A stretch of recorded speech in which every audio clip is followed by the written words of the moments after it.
Hello আসসালামু আলাইকুম guys, ইতিমধ্যে দেখতে পাচ্ছেন যে দুইজন লোক আইতাছে, তাদেরকে পুছ করবো যে তারা ফ্যামিলির জন্য কি কি করছে।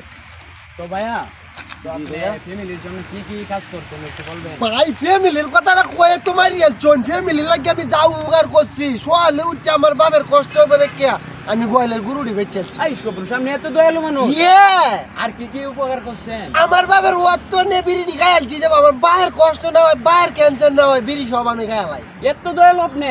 অবশ্যই। পরে আমার বাবার চাটিয়া বসে আছেন যে হাতারে হাতারে খরচ না হয় আমি জয়লাই ধ্বংস হয়ে দিছি। আমি আর কিটা করতাম ফ্যামিলির লাগে? এটাই তো কথাটা না। হাত জয়টা কেতা চিন সোয়ালে এডিরও বিহালে বেচেছি আমি। খেতে মতো কে কষ্ট না করার লাগে আমি আর কি হুগারটা করতাম। তারপর আপনারা দান দেন না? কেউ ভাই আমার লাগে ফ্যামিলি আমার দামই দেয় না, ফ্যামিলি আমার চিনেই না। বাড়ির গেলে খালি মারে দূরে কত জয়ালাত তুই এটা বেচালাত খেতে বেচালাত ভাই আমার খালি মারে এখন।